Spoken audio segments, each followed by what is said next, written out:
Hey guys, have you ever wondered how to make isometric text without actually drawing it and using whatever lovely typeface you want? Well, that's what we're going to be doing. So it's actually a pretty easy process. We are going to be simply making some text and then turning it isometric with kind of a little cheat to do it. So to start, we are going to draw our text. So let's make a nice big text box using the frame text tool and type in our words at a relatively large typeface so we can see what we're doing. Now I'm going to write, and I'm going to make sure my caps lock is on. Yep, caps lock is on. We're going to write text. Text. I know what I'm doing. Text in dimension.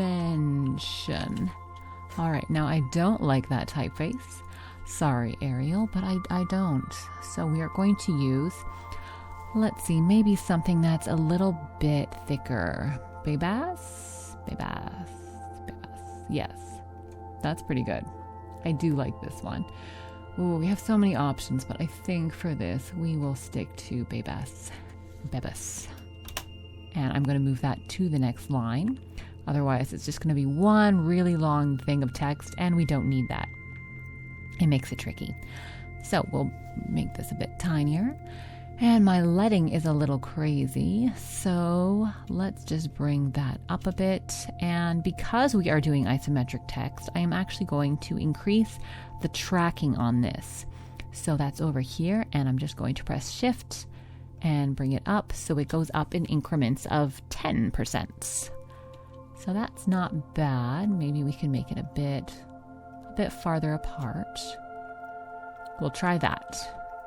And I'm just going to take this and Alt drag it off the page here. Now you can see it, just so I have it saved there. Because it doesn't cost us anything, it's just vector.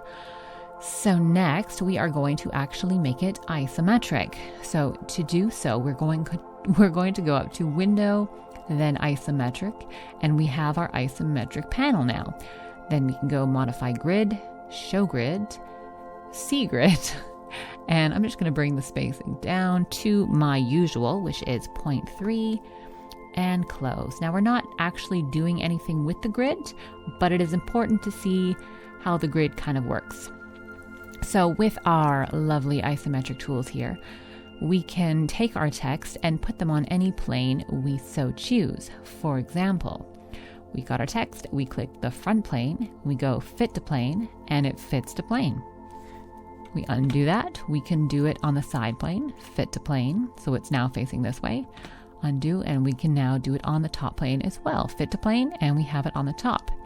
Now, if you like it on the top like that or on the front or the side, you can also rotate it if you want it going in a different direction. For example, rotate clockwise.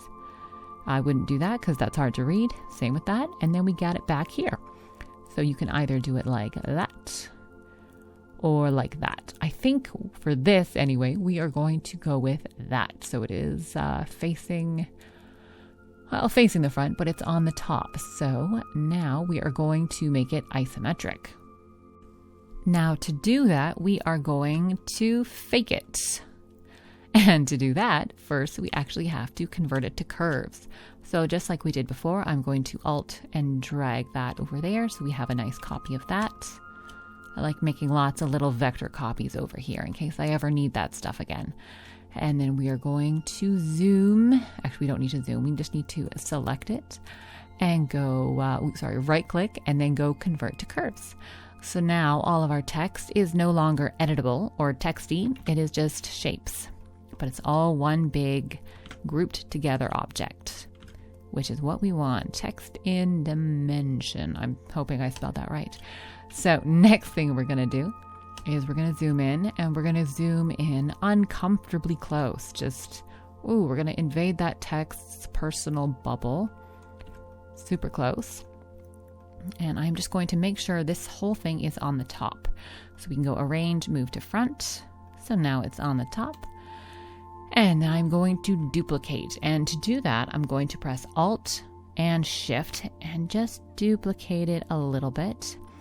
see if you duplicate it like here and then press Control J, Control J, Control J, Control J, and do that a couple more times, eventually you will kind of get a faked version of it, but you see how you have all these ridges.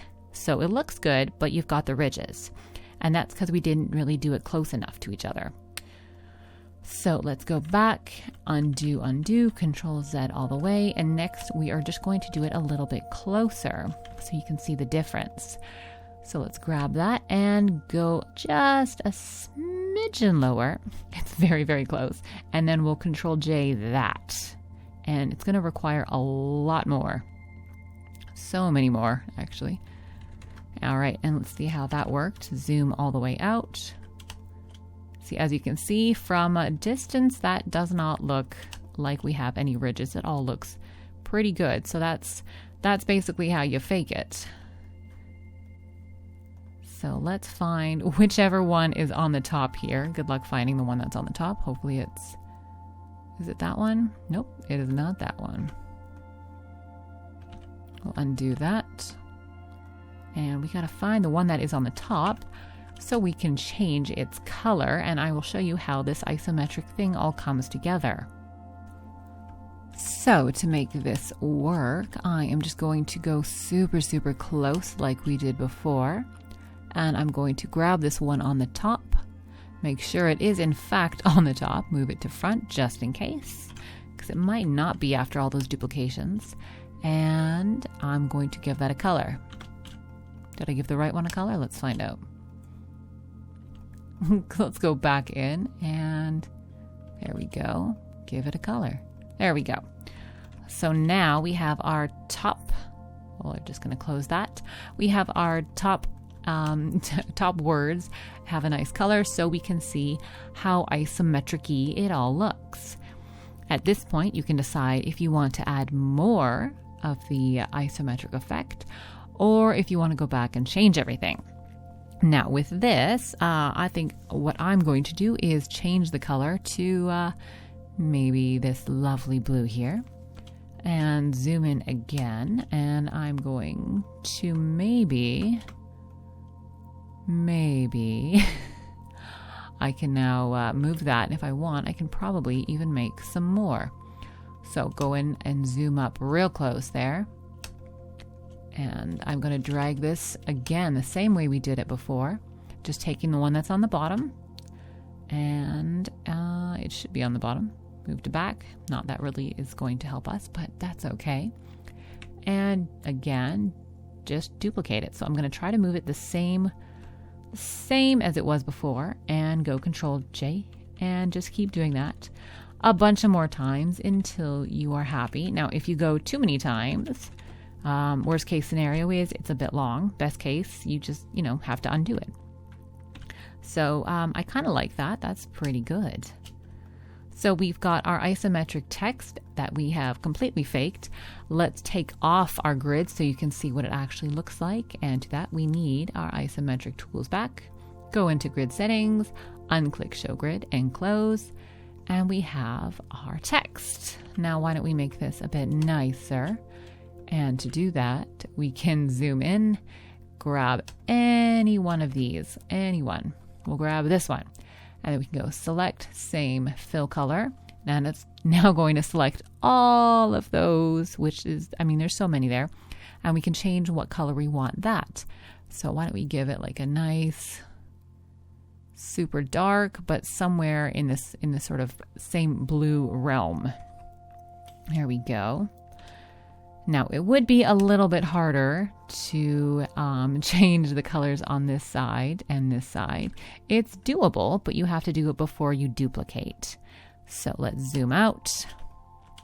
And why don't we just give this a little text, not text, a square. Square's the word. Put that behind, arrange, move to back. And we can make that even lighter maybe. Like a nice lightish gray, maybe that. I think that shows up nicely. We can close that.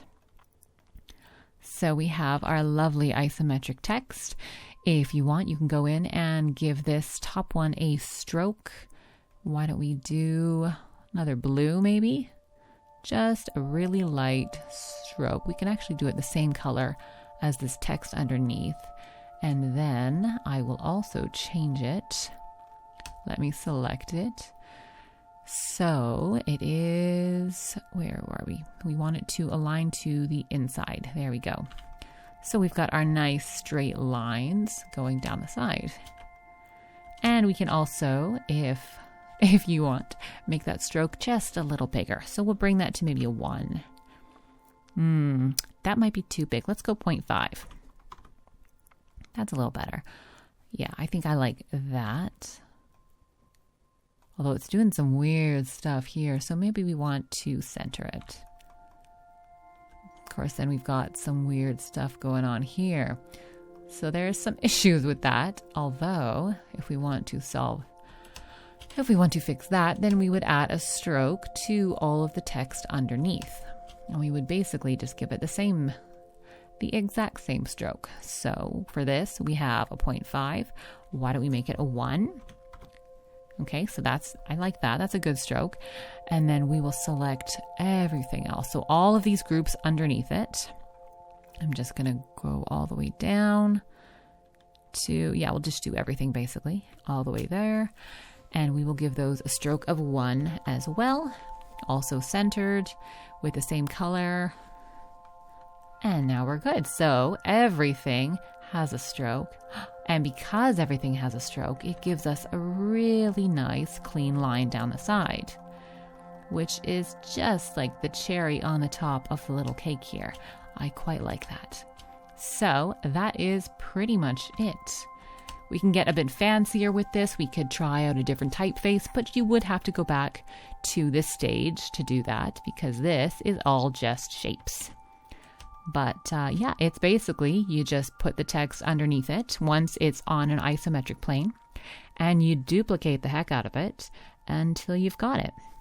And that seems to do the trick pretty nicely. So I hope that was relatively simple. I hope it wasn't too difficult or tricky to follow.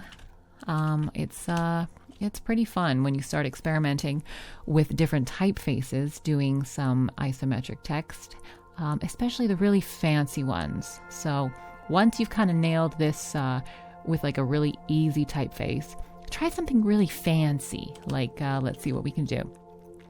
We can go up here and we can try it with, maybe that might be too fancy, but something fancier, something super fancy, just because you're going to get a really, really cool effect happening.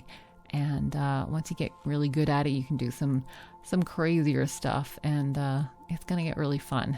That's an interesting typeface. Yeah, try it with that, or this one, spicy rice. I just like saying that, spicy rice. Or this back to black bold demo. Why not? Well, that looks terrible up there, but you get the point. So try it with a whole bunch of fun typefaces and just have fun with it. All right. Thanks so much for watching, guys. If you want to see more videos like this, please let me know. This is more of a design basic video or a basic, how to do things in design that you might not otherwise know how to do, especially in a program like Affinity Designer, where there aren't quite as many tutorials for as there would be for things like Illustrator. So anyway, like and subscribe if you do so choose to do. I would appreciate it. And thanks so much. Bye.